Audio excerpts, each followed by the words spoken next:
Right ఏజ్‌లో marriage చేసుకోవడానికని ఇందాక మీరన్నట్లుగా వెంటనే పిల్లల్ని కనడానికి గాని, వాళ్ళు ఆలోచిస్తున్నారో, భయపడుతున్నారో ఏ రీజన్స్ వల్ల ఈ రెండిటి విషయంలోనూ కరెక్ట్ డెసిషన్ తీసుకోలేకపోతున్నారు? ఒక్కటే కారణం చేత డెసిషన్ తీసుకోలేకపోతున్నారు.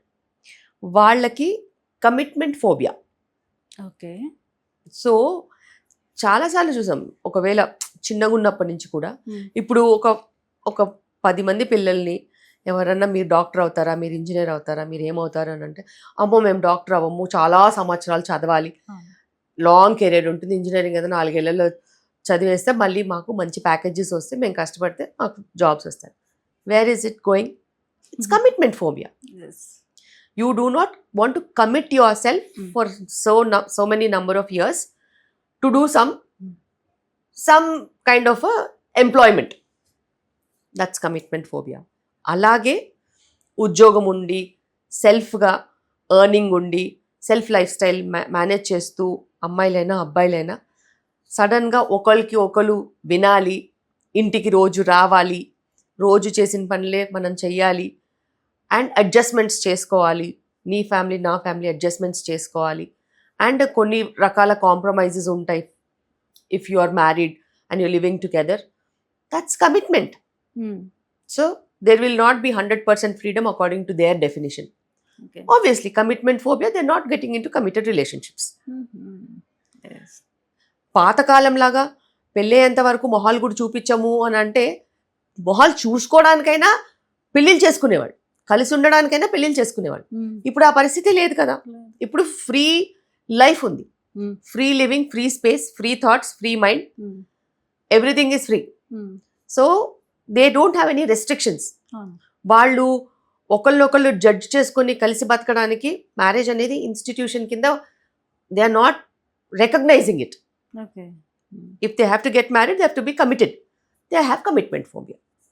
నౌ మ్యారేజ్ అయిన వాళ్ళు కూడా to raise a child, they have to give away their space and together they have to raise a child. They will have responsibilities, financial responsibilities, emotional responsibilities. ఆ కమిట్మెంట్కి కూడా చాలామంది భయపడుతున్నారు. దో నంబర్ తక్కువ ఉన్నా కూడా సిగ్నిఫికెంట్ నంబర్.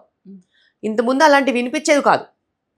మాకు పిల్లలు వద్దు అనే స్టేట్మెంట్ అనేది చాలా రేర్గా యాజ్ అన్ ఆబ్స్టిట్యూషన్ విన్నాను. వినలేదని కాదు, విన్నాను. వీ డోంట్ వాంట్ చిల్డ్రన్ అనేసి చాలా సార్లు విన్నాం. But now the frequency is increased. ఇప్పుడు చాలా తరచుగా నాన్ మ్యారైటల్ రిలేషన్షిప్స్ చూస్తున్నాం and no scope for a child కూడా చూస్తున్నాం.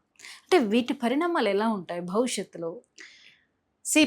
ఇవన్నీ కూడా మనము భవిష్యత్తు గురించి మాట్లాడాలి అంటే మనం ఇంకా చూడనున్నాం.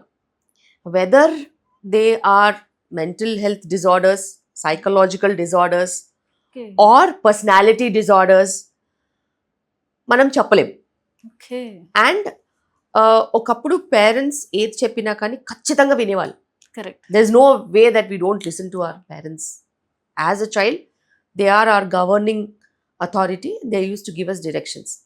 కానీ ఇప్పుడున్న పరిస్థితిలో మేబీ ఎర్లీ ఫైనాన్షియల్ ఇండిపెండెన్సో లేకపోతే సెల్ఫ్ సఫిషియన్సీయో ఎడ్యుకేషనో కానీ పేరెంట్స్కి ఆ ఏజ్ గ్రూప్ పిల్లలు సే 18, 20, 22, 24, 26 years ఎవరు వినట్లేదు. మరి విననప్పుడు they have their own decisions to make. So అందుకే అంత స్ట్రాంగ్ డెసిషన్స్ కూడా వాళ్ళు చేస్తున్నారు. అండ్ అనదర్ ఆస్పెక్ట్ కూడా ఉంది.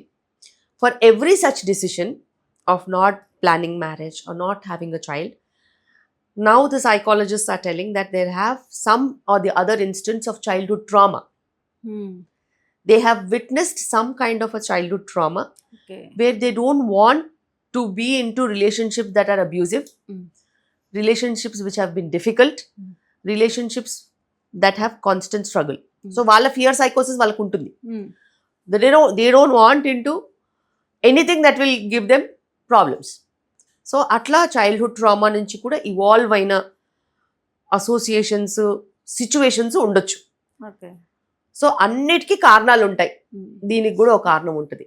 అయితే ఎవరిది వాళ్ళకే తెలుస్తుంది కారణం. ముందు అనలైసిస్ చేస్తే తప్పితే మనకు తెలియదు.